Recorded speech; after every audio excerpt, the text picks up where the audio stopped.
அப்ப 67 காமராஜர் தோத்த உடனே போய் திமுக ஜாயின் பண்ணிட்டாரா? ஜெயிச்சர் கட்சியில போய் சேர்ந்துக்கிறேன்னு. அப்ப அந்த தொகுதி மக்கள் யாரை தேர்ந்தெடுத்திருக்கிறாங்க?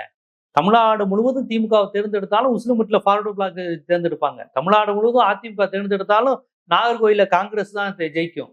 அப்ப இந்த மாதிரி அந்த தொகுதி மக்களுக்கு என்று ஒரு உரிமை உண்டு. சிஎம்மா நீ யாராவனாலும் தேர்ந்தெடுத்துக்கோ, தமிழ்நாடு சிஎம்மா யாராவனாலும் வரட்டும், பட் என் தொகுதியில நான் இவங்களுக்கு தான் ஓட்டு போடுவேன்னு சொல்லக்கூடிய தொகுதிகள்லாம் தமிழ்நாட்டுல சில தொகுதிகள் உண்டு. சக்கரபாணிலாம் யார் அங்க ஜெயிச்சாலும் தோத்தாலும் சக்கரபாணி ஜெயிப்பாரு. முக்கிய தேவரெல்லாம் யார் ஜெயிச்சாலும் தோத்தாலும் முக்கிய ஃபார்வர்டு பிளாக் யாரோட கூட்டணி இருக்கு அப்படிங்கலாம் தெரியாது. யாரோட கூட்டணி இருந்தாலும் உசிலம்பட்டியில ஃபார்வர்டு பிளாக் ஜெயிக்கும். பொன்னப்ப நாடாருன்னு ஒருத்தர் நாகர்கோயில ஜெயிச்சாரு. அவருடைய ஆட்சி ஒன்றும் தமிழ்நாட்டுல வரல. 77 to 87 எம்ஜிஆர் ஆட்சி நடக்கும்போது 10 வருஷத்துல ஒரு முறை கூட அதிமுக கன்னியாகுமரி மாவட்டத்துல வெற்றி பெற்றது இல்லை. ஆனா அந்த மாவட்ட மக்கள் தங்களுடைய ஸ்தாபன காங்கிரஸ், தங்களுடைய சுதந்திரா கட்சி ஆதரவு, தங்களுடைய பாரதிய ஜனசங்க ஆதரவு, தங்களுடைய இந்து முன்னணி ஆதரவுன்னு தமிழ்நாட்டில் எந்தெந்த கட்சியெல்லாம் ஜெயிக்காதோ அதெல்லாம் நாகர்கோயில ஜெயிக்கும், கன்னியாகுமரியில ஜெயிக்கும். ஆனா அவங்க அதை பத்தி கவலைப்படலையே.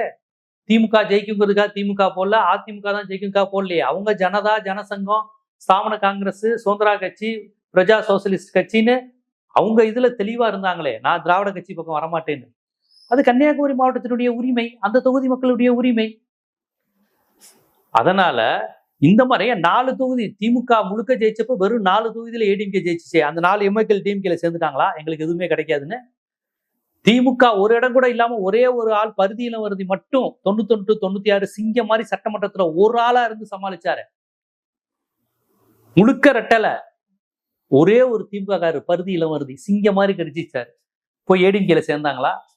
அப்ப ஜனநாயகத்தை கொச்சைப்படுத்துற மாதிரி இல்ல. இப்ப இவங்கெல்லாம் யாரு? இந்த 4 பேர் எதிர்கட்சியா இருக்காங்களா, அதனால ஆளும் கட்சிக்கு வந்துட்டாங்களாம்.